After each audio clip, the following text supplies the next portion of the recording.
Hey, how are you, Patricia? I'm gonna mute and probably turn off my video. Okay. Just lurk in the background. Yeah. Yes. I'll promote to everyone, so Yeah. it'll be featured. And we're recording, so I'm not gonna turn it off because I'll forget to turn it back on. Okay. I tried to claim the host and it wanted a host key, so I gave up. Oh, that makes total sense. Yeah. Yeah, we just ended the board meeting, so Sherry should be hopping on here soon. Oh, nice. Awesome. Yeah, because we're recording, it might be good to remind speakers if they come in early that we are recording, so stay professional.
That looks so good.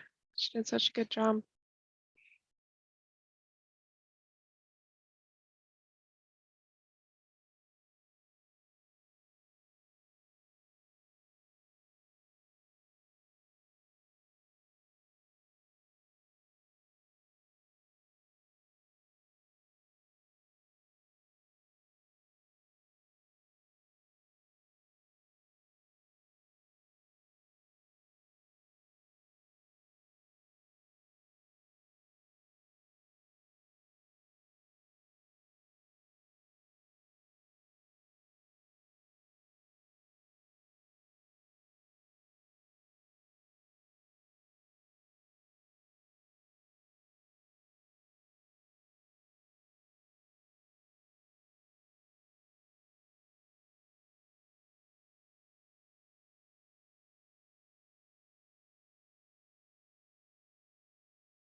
Trisha.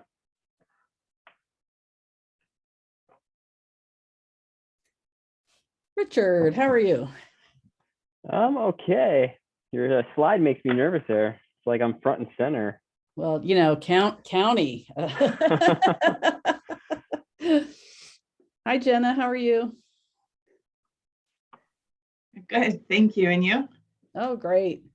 Decided I was going to get a cup of coffee here.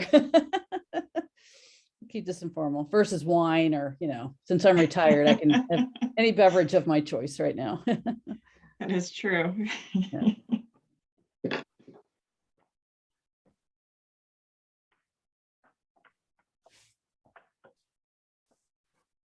Whew.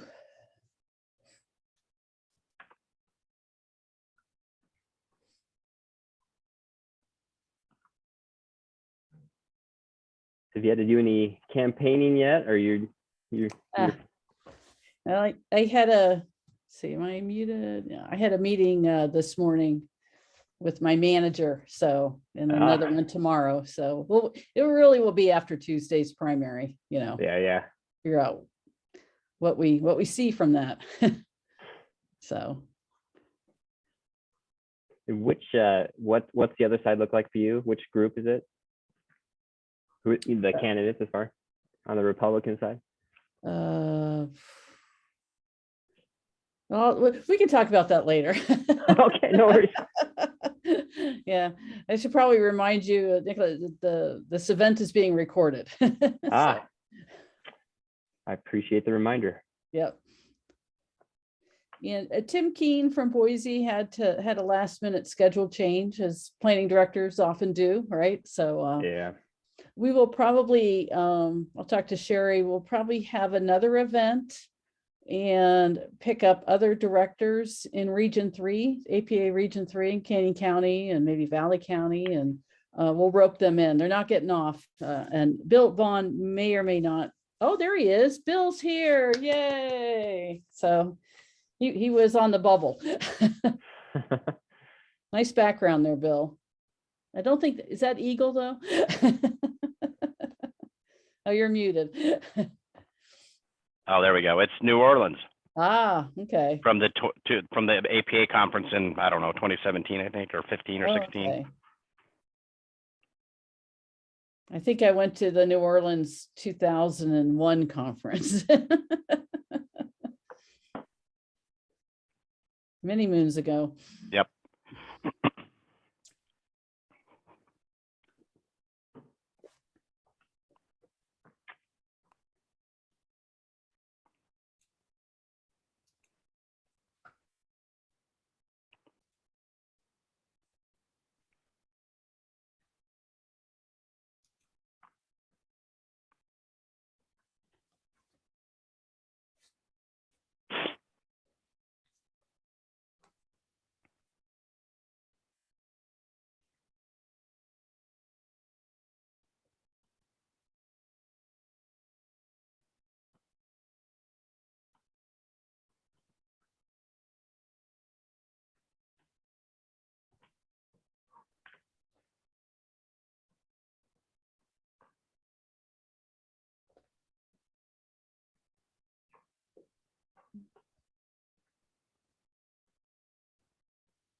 Well, it's nice to see the planning directors are here. I think that's Sean, though. I don't know. He looks pretty respectable. How's it going, Trish? Hi, Sean. Long time no see. How you been? Good, even though the Celtics lost yesterday. That was, I'm heartbroken for you. yeah, I bet you are. Not. You enjoying retirement? Oh, heck yeah. Yeah, I bet. Heck yeah. I'm failing at it, as you know, so. As we all knew I would.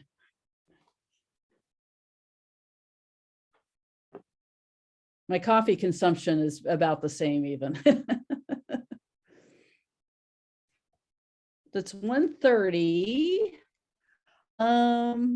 Why don't we just get started here? I have just some introductions I'll make. Some comments. I want to give a shout out to Sherry Freemuth on here. She did a lot of work to as our Region 3 coordinator with me to get this event scheduled and send the invitations to you all. And it took me just about 2 minutes to come up with the softball questions that I'll be asking the planning directors.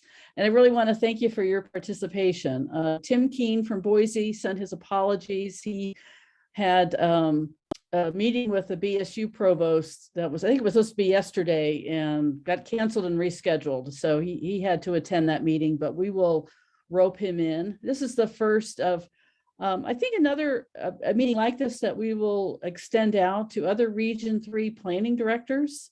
There's only so many planning directors that we could probably accommodate within an hour, and we really wanted to hear what you all have to say.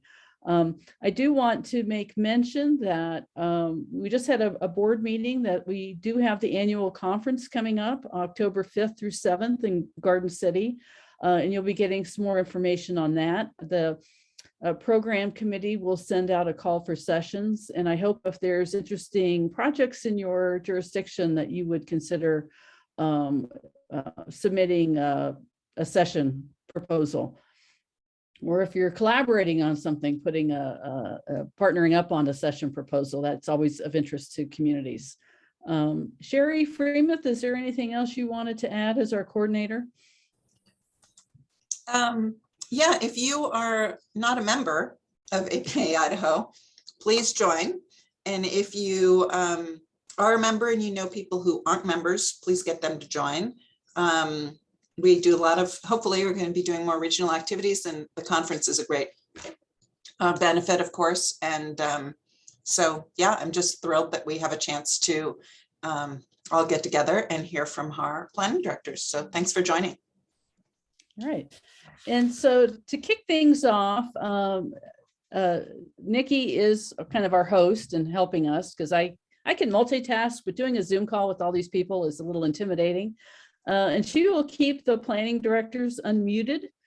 And I will just start. I don't know, Richard, why don't you go first, and then Jenna? I'm just looking at your wonderful, happy planning director faces here on the Zoom. And just go in order, maybe in 1 or 2 minutes. Richard, why don't you lead off? Why don't you describe your path to becoming a planning director? And getting shoved off a cliff is not an answer. We'd love to hear that. Yeah.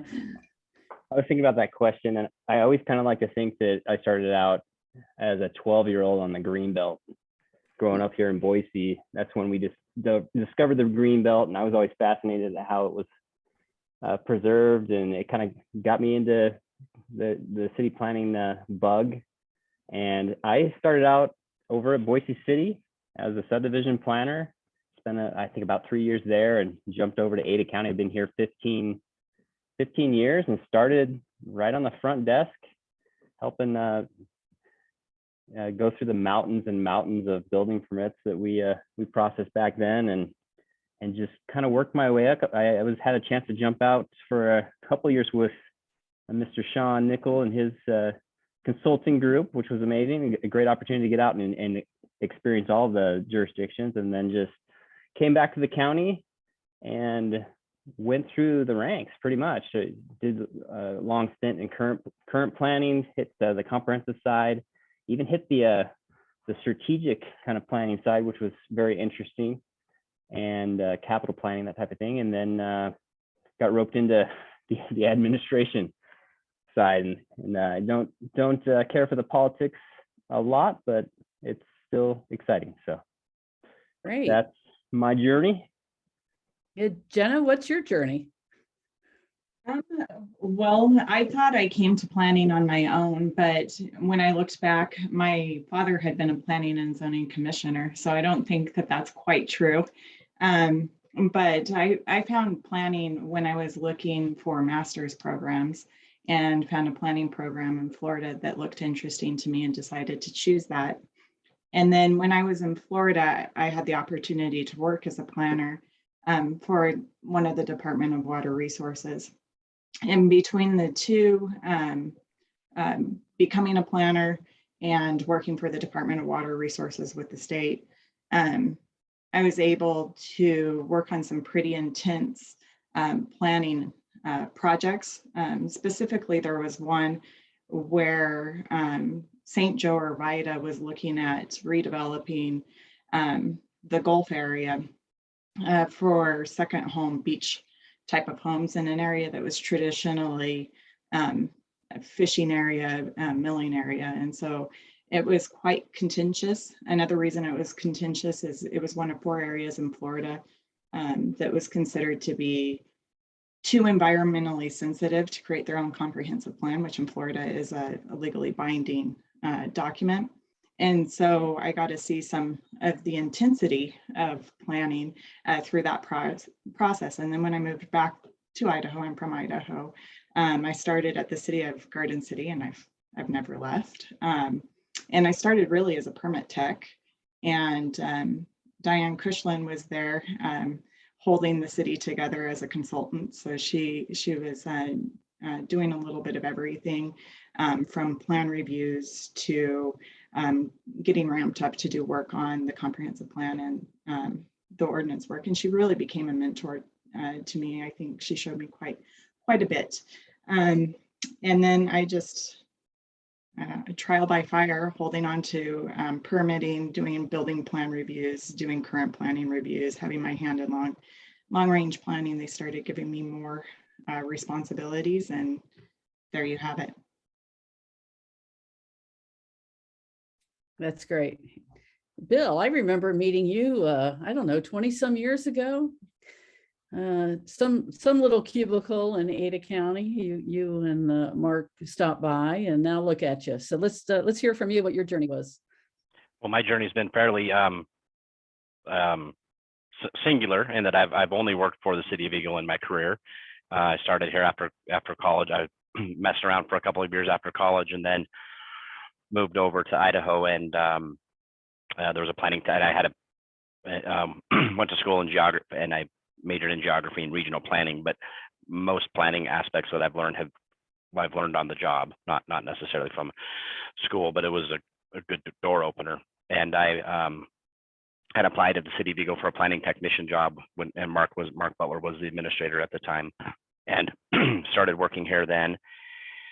And when I was reading some of your questions earlier in terms of the path, probably the most significant thing in my path was patience, and that I recall at around 98, there was a job at Ada County as a planner too, and I think it paid like $42,000 a year, and I was just, wow, I think that would be a great job, and I can make some more money. And I had a resume prepared, and maybe even the application filled out, but ultimately I decided, I just put it back in my desk and thought, no, I think I'll just stay patient, continue working here, and I think that was I was really thankful that for that, having made that decision, because then Mark elected to retire in 2000, become a planning consultant, and then I had applied for the job, and unfortunately didn't get it. The mayor and council at the time, one of the applicants had a 15 years experience from Southern California and a master's in planning, which I did not have. So when they offered the job to him, the mayor at the time, Rick Issaguirre, let me know that he appreciated me applying. And of course I was still working there, but I didn't get that position. And that was, let's say, probably in May or something, maybe June. And the gentleman was supposed to come to work in August, and Barb and I were buried with applications, and August, the day came that the gentleman was supposed to come to work, and he called me. He said, well, I'm not coming. My wife got another gig down here. We're staying. So I went to Rick and said, he's not coming. What are we going to do? And he's like, well, I guess you can do it. And so I've been fortunate enough to be doing it since then. So that was sort of the start of my journey. That's great. And I'll just share a little story. I found it when I was trying to hire planners. I never had the nameplate done in advance. I always waited till they actually showed up. Learn that lesson. Yep. And Doug, I haven't met you before, but we'd love to hear your path, even more recently, right? You may be one of our newest planning directors. Yeah, so I actually, I graduated from Montana State in 2016 with a degree in GIS, and I found that was sort of pigeonholing me a bit in what I could do in the future. I knew I wanted to work in government, so I ended up going to Boise State. I got my MPA there, and as a requirement of that, I was actually required to have an internship. And so for that internship, I actually interned for Caleb at the city of Meridian. And at that point, I found that I really enjoyed planning, so I decided that was the career path I wanted to follow. I graduated in 2019, started with the city of Kuna that same year as an assistant planner. Since I've been here, we've always been pretty understaffed and extremely busy. So I was sort of fortunate enough to be thrown to the wolves, trial by fire. I was able to get my hands on a lot of different things, current planning, long range planning, that a lot of the time some assistant planners don't get the opportunity to do. So I was fortunate to do that. I was surrounded with great people in every department. I was able to take advantage of their knowledge and experience. Then I became a planner too. And then in February of this year, when Jace Hellman, my predecessor, he left, I was hired as the new planning and zoning director. So pretty short path, but I haven't been in the career field extremely long. Well, there's a lot of people willing to help you out. And if you ever have any questions, we're just a phone call away, and maybe you call Caleb first. So Caleb, it's good to see you. Why don't we hear your path? I've known you for quite a while. I think back when you were at even ACHD. Yeah, that was a couple of decades ago. We're all very old, right? Yeah. Well, we were it's all interns, yeah. Yeah, it's interesting, even just the connections, with Doug, obviously, and Richard. I was at the city of Boise before Richard worked there. So, the valley's growing, but it's not a small world when it comes to planning in our valley. So good to see everybody. Patricia, thank you for setting it up, and Sherry. Just real quick, for those of you who don't know, my name's Caleb Hood. I'm the planning division manager for the city of Meridian. My path, I think I need to go back just for a minute to my schooling. So I went to Western Washington University. I had no idea what I wanted to do with my life. I took a couple of environmental studies classes. This is at a time when a lot of policy was revolving around the spotted owl and logging practices. The Exxon Valdez had just happened. And so a lot of policy and environmental things were just kind of coming to a head in that realm. And this was in Western Washington. And I read Man and Nature, George Perkins Marsh. And he's a little more of a conservationist than I was, but there was a lot that made me think about how we interact with the earth. Does man make the earth? Did earth make man? How does that relationship work? And so I just really got interested in, again, how we live in our environment. And so I wasn't so strong on the science side. So I actually got a BA in environmental planning and policy. I did an internship, and I lovingly refer to my mentor as Mom too. She really took me under her wing and showed me the ropes, and I've been in the profession ever since. But it's different in Western Washington, critical areas ordinances and the Endangered Species Act, and looking at a lot of stuff here in Idaho that we just don't really work with federal governments and other overlay districts like they did in Washington. But a good experience. Also did a lot of filing for them as an internship, which was also a learning experience. 2000, I moved back to Idaho. Like I said, I worked subdivisions at the city of Boise just before Richard, and did that for about a year and a half. Then went to ACHD, Tricia. Yep. That was 2002, 2003. I took a job here in Meridian. Really similar path to everybody else. I mean, you start doing front desk stuff and you work your way up. So I held up a few different positions in current planning, was the long range planning supervisor somewhere around 2008. And I think about 10 years ago, I was promoted to the division manager that I hold today. So that's a quick synopsis of my path to today anyways.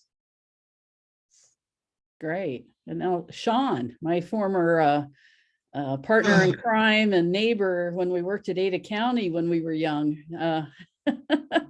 Yeah, looking at this group of folks here, it's kind of like looking at the beginning of the Brady Bunch with the little different pictures and everything. We need to start looking down at each other and everything. I've worked with just about every one of you, except for I don't think I've worked with Doug, but everyone else very, a lot. Starting with Trish, I guess, back at Ada County in '94, and then working with Caleb, working with Bill, Jenna. Richard worked for me for a while. I just as far as how I got here, I still tell people I don't know what I'm going to do when I grow up. But I've ended up in a great job here in Star. But started out as growing up with a father that was a developer in Orange County, and went to San Diego State, go Aztecs. Was a business major, horrible at math, as most of you know, or I've complained over the years. And so literally went into my counselor and say, hey, what degrees can I get where I don't have to do a bunch of math? They said, well, you do public administration. I'm like, all right, sounds pretty good.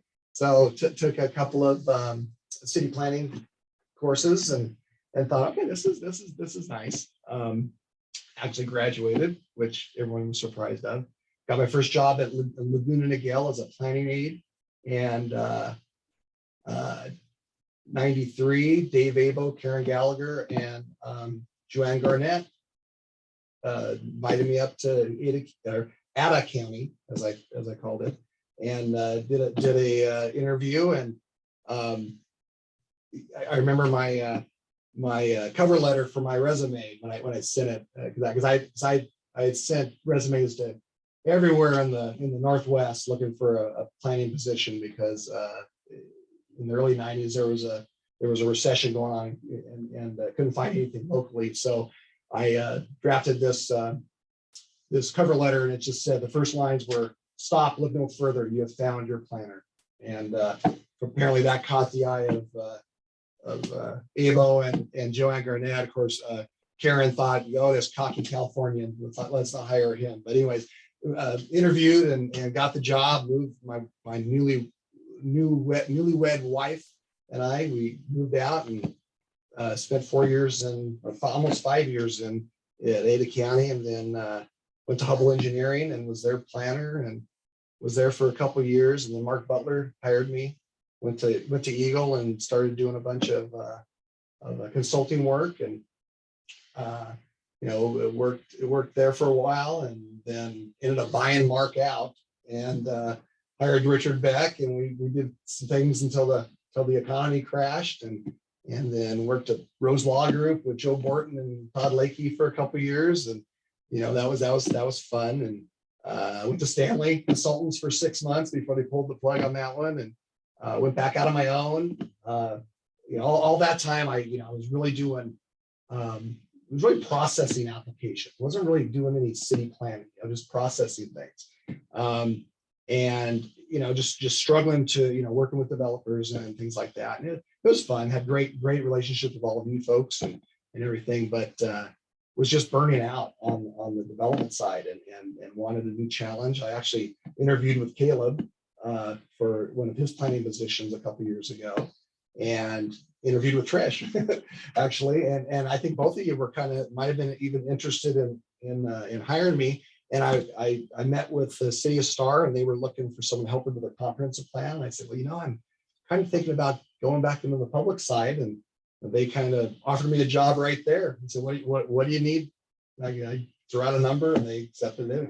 I wish I would have thrown out more, but so anyways, I've been here for 3 years, and I'm actually, it is so refreshing to actually be doing city planning. Actually, I mean, Star is a very quickly growing city. They didn't have a planner. Their city clerk was running the thing, and they were lacking everything, direction. And right about the time I started getting my foothold, Trevor Chadwick was elected as mayor, and very progressive, we've done so much in the last 2 years. Probably more than's happened in Star planning wise in 10 or 15 years. Kind of a side note, Trish and I were actually the two planners that created Star back in our Ada County days. I literally drew the first city limits map, and basically I called people and said, "You want in or out of the city?" And they said, "I want in." So we drew the line around their property. If they wanted out, we drew the line and excluded them. And then I think Dave Beater actually was our attorney. Then the three of us, we incorporated City of Star. So that brings us to today. And so anyways, thanks for letting me ramble on, and really happy that you've got a great group of guys and gals. I know all of you very well, and look forward to working with you in the future. Thank you. Great. Thanks, Sean. And I just want to mention again, Tim Keene could not join us today. He had a meeting moved on him. As you guys know, you're not always in control of your schedule, but it was, as far as the chapter is concerned, it's important. He's meeting with the BSU provost regarding the importance of the city planning program at Boise State. So we'll hear from him about that, hopefully in our next event. I'm going to have one more question. This will be really fast. I want to tell the audience after this next question, you will be given time to ask questions of the planning directors.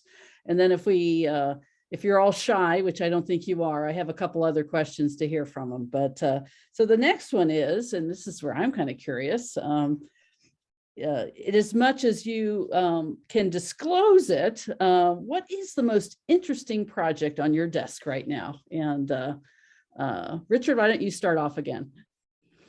Yeah, that's one kind of thing that's been sad for me is I don't feel like I get, to be able to participate as much as I'd like to in specific planning projects. So I was kind of thinking about this question, and the county's got some interesting projects going on that, we're rewriting our zoning code for the first time since I think it's 22 years or so, probably since Trish was there. Maybe you wrote it, I don't know. We've got that, and we've got a lot of interest in wineries and event centers. So poor Leon is he's having to take on a kind of a side text amendment on that as well. But for me, when I was thinking about the project I'm most excited about, that's literally sitting on my desk that isn't going anywhere because I'm usually putting out fires, is actually a development of a leadership development program. We spend so much time with our management team. They're just so busy kind of dealing with the day-to-day that trying to come up with a specific program that we can walk managers through to help them focus on themselves, on their leadership capabilities. That's something that's always fascinated me is the strategic approach to our personal and professional development. And I'm just hoping I can find the time to push that forward and set it in motion here at the county. So that's kind of what came to mind for me.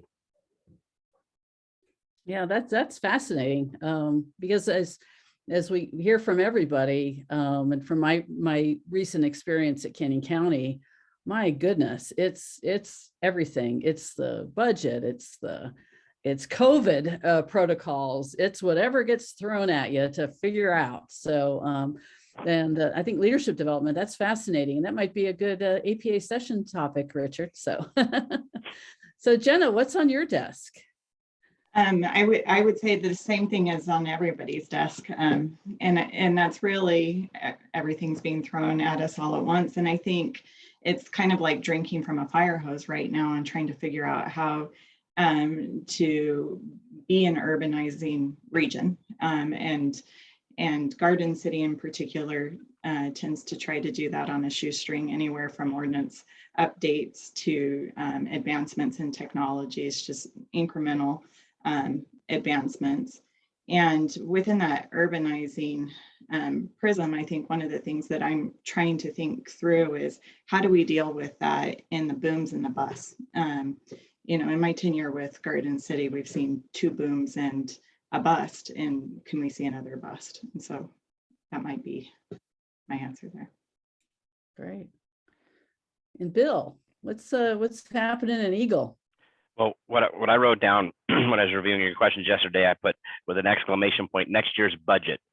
That's probably Yes. a pretty big look right now. We're also working on a fiber optic ordinance for the deployment of a municipal fiber system after having consulted with representatives of the city of Mountain Home and city of Ammon. So that's been pretty exciting and one of the mayor's big projects. Also conservation and education enhancement program. It's called the CEP ordinance that we're working on, which I won't go into too much detail on that because I'm still working on it, but have used Ada County's natural features analysis portion of your ordinance to help craft this. And then just still with all of the development applications that are going on, that keeps our crew very busy. So that's where we're at. That sounds interesting. And Doug, what has the fire hose deposited on your desk? Probably the most interesting project for me on my desk right now is we've made small changes to our city code over the past few years, but in the past decade, nothing extremely significant. So we're doing an overhaul of our entire development code. Probably the most specific thing that I'm most interested in developing is the changes to our landscape ordinance, just to better suit today's environment. And then I also want to ensure that we can provide more alternative methods of landscaping so that we can foster more innovative ideas. All right, Caleb, what have you got? In and out, right? Yeah, in and out. Now everybody's getting in and out now, so it's not a big deal anymore. Well, when you get an IKEA or a Nordstrom's, let us know. Yeah. So IKEA was going to be, yeah. The one that hasn't really gotten a lot of press that I think is kind of fun as far as retailers or restaurants go is Shields. I don't know if anyone's familiar with Shields, but that's going to be over 250,000 square feet. They put a Ferris wheel and an airplane in their building. It's Bass Pro Cabela's on steroids, and it's coming out at 10 miles. So anyways, that one's kind of interesting. What really is on my desk though, housing obviously is talked about every day, and I won't dwell on that because a lot of you on this call, we actually had a lunchtime discussion about this about a month ago, and the conversation continues, and I'm not here to say I'm going to solve that issue, but we're working on that.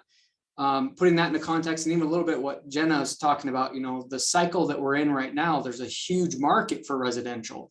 And so we're seeing a lot of developers that want to take areas that are either slated for commercial or mixed use and do almost exclusively residential because they can sell them and rent them for crazy rates right now. And so we're having to push back. And so finding the right tools to preserve for the long term those mixed use areas, commercial opportunities, job opportunities, in particular, Waltman, Meridian Road, I-84.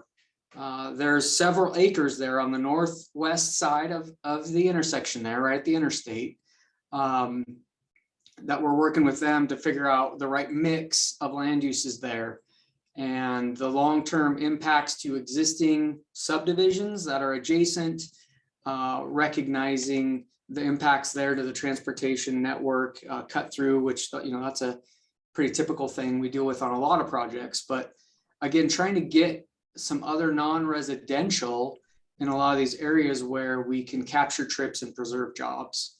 And so that's one in particular project, but just as a general rule, everyone wants to put up higher density, and there's a need for that too. It's just the right locations and not to compromise some of those land use plans that your communities have developed and are planning on. Just be careful with some of those changes to those.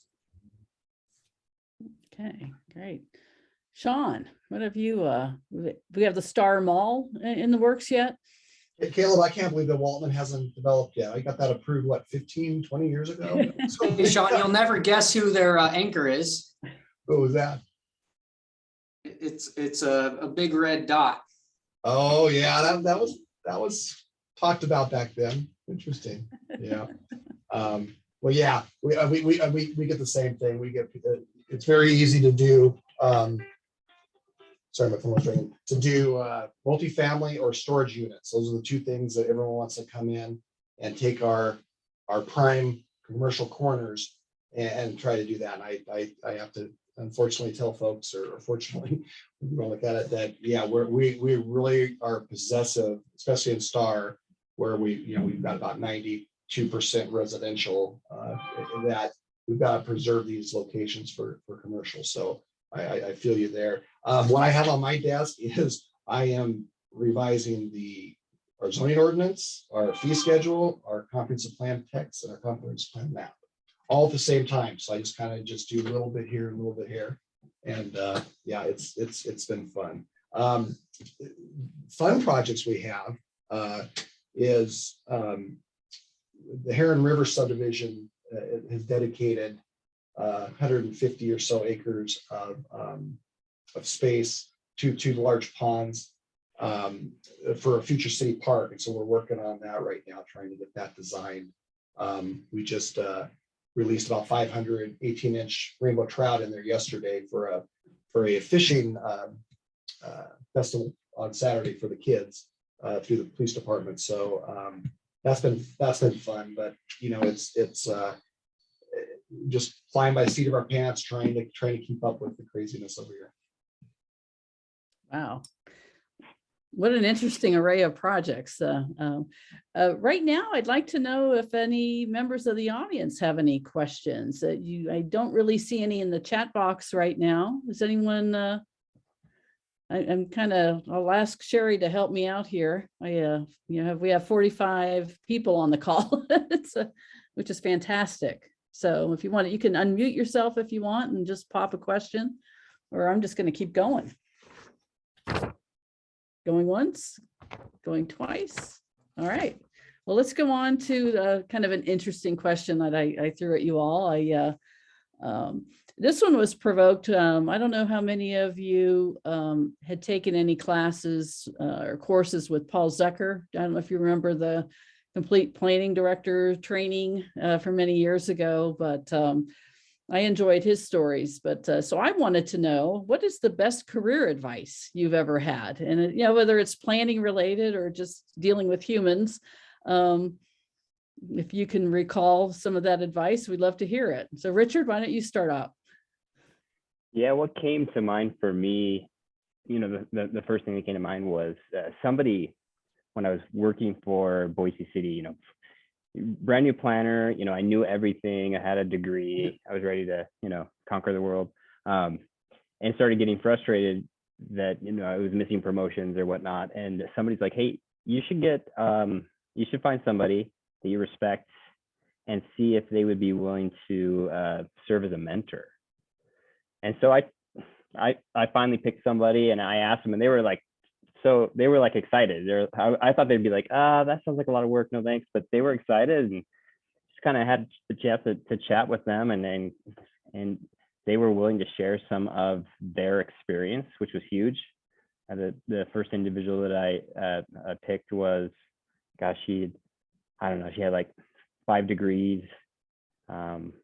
She would usually quit her job and then go get another degree and work for a while, quit her job. But yeah, she was great. Shared lots of great advice, helped me kind of make decisions on everything, and best thing I think I did for a career, and to help me kind of calm down and enjoy each stage that I was in. So that's kind of what came to mind for me. Excellent.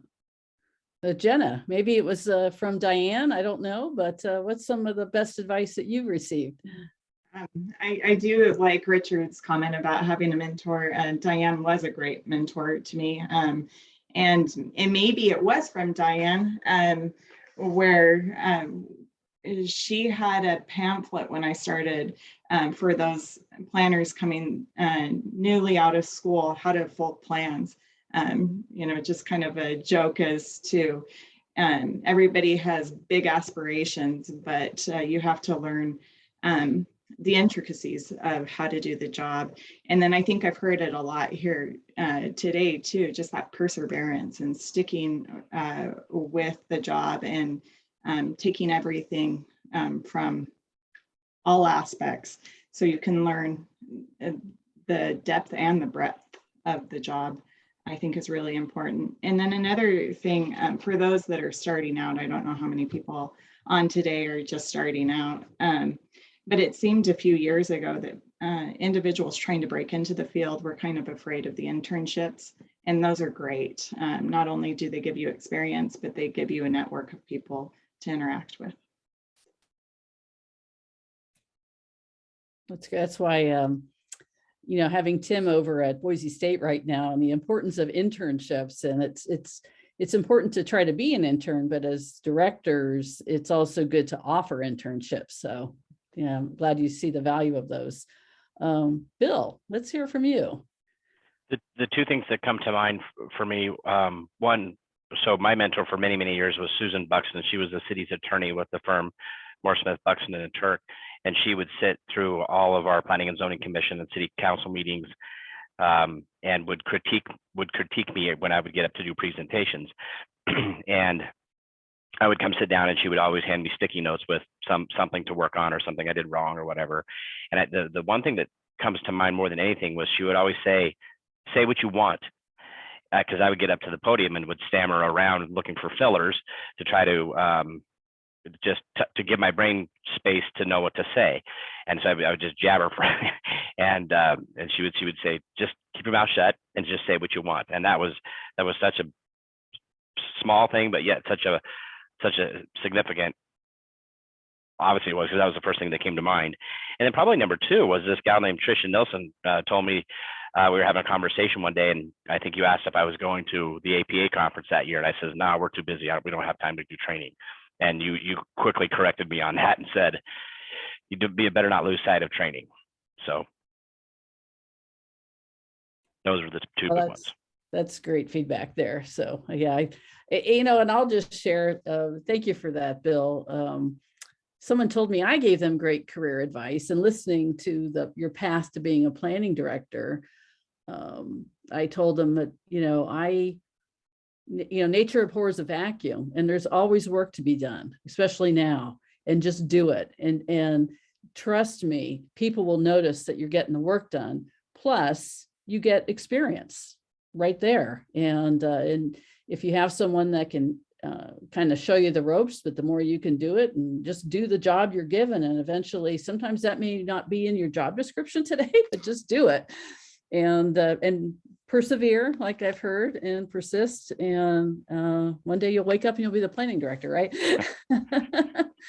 Right, Doug? So Doug, what have you, what's your best advice so far? Yeah, so pretty much my first day on the job when I came to the city of Kuna, the previous planning and zoning director, Jace Hellman, he was the planner too at the time. And I just remember one of the first things he said to me was to never stop learning, because the field of planning is always changing and evolving.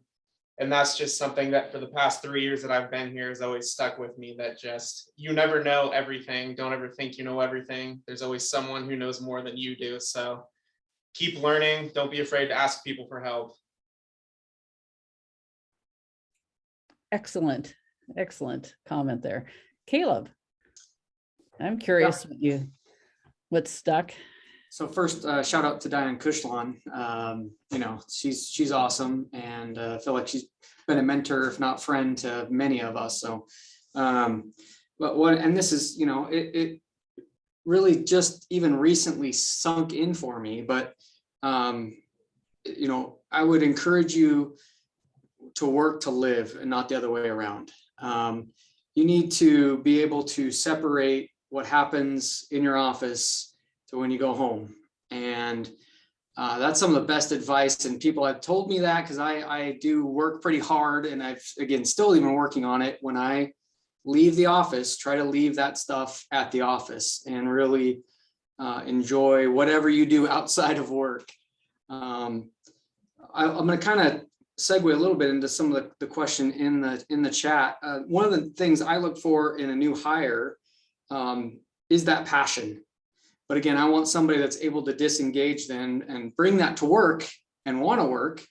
In fact, one of our newest hires is very green, but she had such a will to come to work and a want to do a great job that offered her the job instead of a couple of other candidates that had way more experience.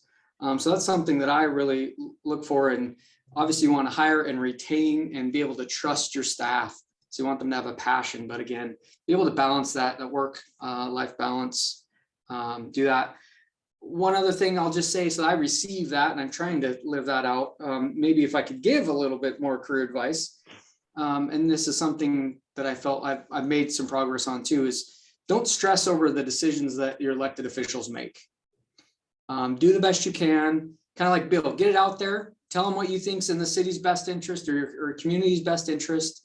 But they're politicians. They're going to make decisions that you don't always agree with that may or may not be in the best interest of your community. Don't take that personal though, and move on, do the best job you can professionally. I would just highly encourage you to do that. I've laid there in bed many a night. What did I do wrong? How come they didn't see things my way? Do the best you can and let the decision makers make the decision. Great. All right, Sean. I just like to follow it, it'd be at the end, because then I can just say, yeah, ditto to what everyone said. But no, a wise man told me a long time ago, communication is a very important thing, not only in work, but just in life, whether it's your spouse or your friends or whatever is in your working environment, is communicate. Communication can accomplish a lot of things. I'm just gonna leave it at that. Communication. Yeah. So we have some great questions in the chat, and so a couple of them are about what are you looking for? Are you all fully staffed? Which I know you aren't, because I see the job board on the chapter website. But what are you looking for in a new planner? So I don't know if anyone wants to just say what, maybe describe a recent recruitment effort. Caleb, you did regarding the person you hired, but the others of you, how competitive is out there? Are you poaching from each other? And what are those characteristics of, it's a tough deal with all of the development activity and trying to get experience. Trying to get people to maybe relocate here at a time when our housing costs are super high, but our salaries haven't caught up to that. So what are you struggling with in that regard of recruitment? And maybe describe like Caleb did, maybe a new hire, and what went into that decision? Who wants to bite? So maybe I'll start that or continue my thought a little bit there. So I don't know that, at least Meridian, we try not to poach from other agencies. It is tough though right now. We are losing a lot of people to the private sector. Government does not react quickly a lot of times, and that is true in this case of staffing and keeping up with wages, and that lag has hurt us over the last couple of years in particular, and we have lost some staff to the private sector. So again, we're doing those studies through human resources and trying to be competitive, but it is tough. I'm hopeful that we can compensate our folks better and be a little more competitive that way. But again, that process is tough. Anyone else? And I'll just apologize to Doug, because I do have a little guilt of hiring away a permit tech from CUNA a couple of years ago. And I guess they were a little shorthanded, but he ended up moving to Texas or somewhere after less than a year. So it was okay. It was going to happen eventually, Doug. All right.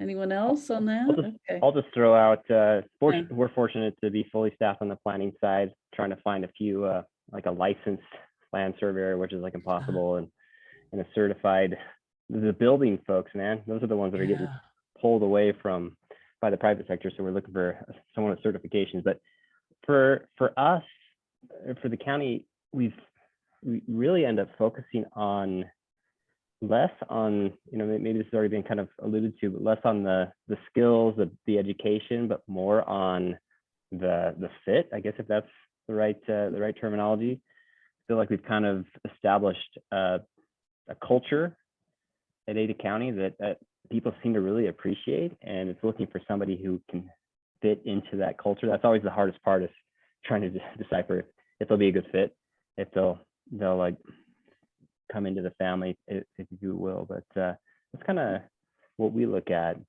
more so than education. Exactly. You know, I'll share one of those questions reminded me of an interview years ago at Ada County, and I was sitting in there with the director at the time, and the young candidate asked us a great question, and it's kind of what was asked here, I think maybe by Drew, is what qualities were you looking for in a new planner, you know, a young planner? And the director kind of punted on it. And I just told the guy, man, that's a great question. I said, and I kind of pointed, you know, to the office, and I said, we have lots of people who are really good at identifying problems, but the job of the planner is to identify solutions, a range of solutions, and then once they get more experience, recommending the best solution. And I just thought that was a great question. And I think that is the job, regardless of your education, your experience.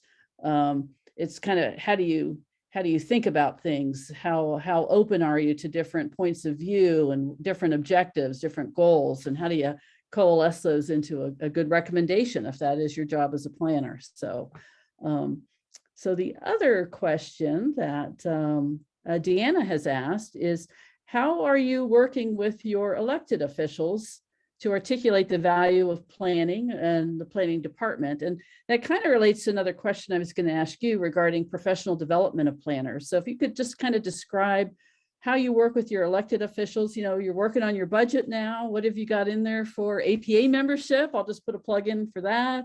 Professional development activities, and how do you promote planning with your elected officials? So I don't know who wants to go first or bite at that question. I'd be happy to take a shot at that. I think for me, the most successful way with our elected officials is engaging them and offering them as much assistance as they want with and the current group that we have has a wonderful appetite for information, and they love to ask questions. And so spending time with them, offering them historical perspective and some and surprisingly, it's one of the first times in my career where people actually are interested in hearing an opinion versus just wanting the work product. And that's been new. It's been gratifying to have that experience to where you can sit down and go through a council packet, and they're interested in hearing about your perspective on everything. So being willing to spend the time with them, provided that's what their desire is. We've all worked for elected officials in the past that have not wanted that, but when they do, that's being willing to spend that time, I think, is important. Also, as it relates to the professional development side, I think if we're still on that, certainly we touched on this before, but continuing education and training, and I also think practicing, you know, when we all present to elected and appointed bodies, and continuing to hone your skills at the presentation level and doing lots and lots of presentations, I think is very important to maintain that skill. And then just jokingly, and finally, I was going to say, I missed the Will Jerry show. I wish we had something like that, that we could all gather at from time to time. While the subject matter nowadays would be relatively easy to understand, when I was new, I had a pretty big appetite for all the information that I could get. I loved their presentations. That's good feedback. That's something I know I've talked to Diane about, and Sherry. You know, we want to help with professional development. And so that might be something, Sherry, we can talk about later, of putting together a little program, you know, to help educate, you know, go to the communities. I had done something similar at Canyon County before Norm Holm retired and before Brian Billingsley moved away. And I think I added up between the three of us, we had 70 years of planning experience or more.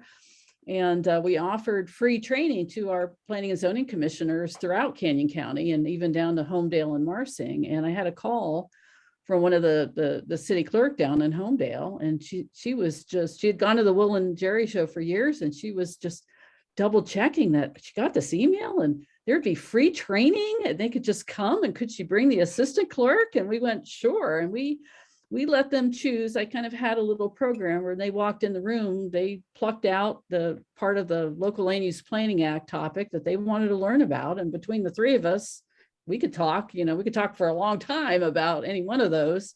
And so we kind of on the spot customized it to our audience. And we tried to do that a few times just because it was good to get together. It was good to get planning and zoning commissioners to meet other planning and zoning commissioners where they could, and we just had fun with it. So if that's something that's of interest, drop that in the chat box, and Sherry and Diane and I, we might call upon some of you to form a little education team because we know how to get stuff done. And sometimes you want a more kind of informal conversational style and real life examples of how to work through an issue than what Will or Jerry could provide in a typical audience format. So I'd love to hear more about that, Bill. Another question we have from Jane, which I know when I was at Canyon County was a huge issue. And it's how do you guys feel if your P and Z and your elected officials are on the same page or not when it comes to land use decisions? So you feel you have a good handle on that, or is it, as I learned to just say, I have no idea what they're going to do, which is always the safe answer. But are they generally on the same page? And how is your Planning and Zoning Commission? Or have they had a lot of turnover, or how are those meetings going? Have you had to make any adaptations due to the workload? So just jump in, Jenna, you're unmuted. You want to? Yeah, I can jump in on there. I think that in my experience, the planning and zoning commissions, because they're appointed by the mayor and council, they tend to want to implement what they believe the desires of the council is. And now we all know that you're always going to have somebody that gets in there that may have an agenda. But it tends, in my experience, at least, if there's somebody with an agenda, they don't tend to be the prominent voice. They may just be a voice. And I feel like that can be a very good thing within a commission, because if you have the diversity of those that might be within your, within the constituency of those elected officials, those voices might come through in the decisions. Does anyone else want to chime in on that? Yeah, I'll just chime in a little bit as far as when you stated if our commissioners and our council members are on the same page. I don't think that they always are, but something the city of Kuna has been doing and will hopefully continue to do is that every 2 or 3 months or so, we'll have workshops and we'll invite both the Planning and Zoning Commission members and the city council, and we'll talk about large subjects that are currently affecting the city, and we'll try and educate them as best we can. How they take that information is up to them, and they can do with it what they may, but it seems to help get our commission and our council on somewhat of the same page. That's a really good point. That's something that we've been doing specifically with our design review, is we have a discussion a portion at the end of the agenda to talk about how any of their decisions may have changed at the city council level. And so we might have just an update, a running update of what's been going on. Yeah, that's one thing we did at Canyon County, and we also used it as an opportunity for the prosecutor to give training on things like ex parte and any legal updates that, to have them all together. And part of the reason was so it wasn't them telling the officials, but sometimes the officials talking with each other about the reinforcing that message of how important some of those legal considerations are. It got the discussion from the newer officials to the more experienced officials. So we found those discussions really helpful. And it was also nice to, we always had an agenda formatted, so we were very careful not to talk about any applications or anything like that. But we also would open it up to, have Compass, this is leading into the last question, talk about transportation planning. We would invite in other agencies like the health district. So the folks that, regardless if you were on the P and Z or you were on the governing body, you kind of heard from those same agencies. Typically, if they were sending a lot of transmittals on development and getting having a nicer conversation outside of that, of just things that are important to those agencies that they wanted to convey to the decision makers. So, and so with that, Ellen had, and this probably be the last question. We've got about 6 minutes left. How would you, I don't know if a grade is the right word, but how are we doing on regional planning and all the face of the fire hose of development? Are there any things that kind of worry you at a regional level or a system level that we could probably do a better job on? So just maybe jump in. Sure, I'll shout out to that. We need to get the Three Cities River Crossing project back on the board for discussion. And for Very good. those, who aren't aware of that, and that was, what was it called? The non-decision was made, if that's an No build oxymoron. The no build decision was made. My gosh, it had to be more than 10 years ago, right? Mhm. And that would have connected Highway 55 over the rivers, Three City River Crossing. And there were, I think the coat hanger option was one. There were several alternatives, and then there was a decision not to build it. So, Yep. So that's a transportation issue. I guess as with this, haven't been to a Compass meeting for a year with the update to the regional long-range transportation plan. Is that something Eagle has voiced, Bill? Absolutely, yes. Okay. What else is out there? Richard, you're at the county. You guys did a transportation action plan, or is everything? Yeah, that was actually well received by our commissioners, and we're looking forward to trying to implement some of the recommendations there. But yeah, I feel like, appreciate Ellen asking the question. It's been like this little thing in the back of my mind. I've always wished we could, as jurisdictions, do better at, but it's, it's hard with the basically 7, 8, 9, however many different jurisdictions we have to try to get together. But the one thing that came to mind is that our current commission is really interested in water. And in fact, they're trying to move, I anticipate here soon, they're going to try to move towards establishing some kind of regional, I don't know what it's going to really evolve into, but a regional like water council, something that where we can get state agencies, local agencies together and see if we can spur some action on some things so we can actually be proactive on the water topic, since there's potential in the future for some more issues. We're getting lots and lots of reports of wells drying up. So that's something on our commissioner's mind.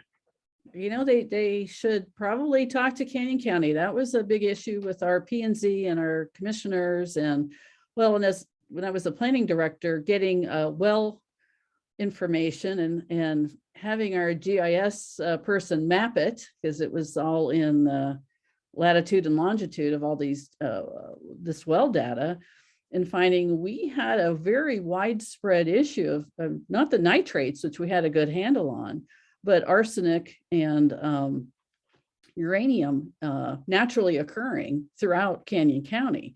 And I was very frustrated that as a county planning director, I could not get the attention of the health district or IDWR. Same issue with the well levels.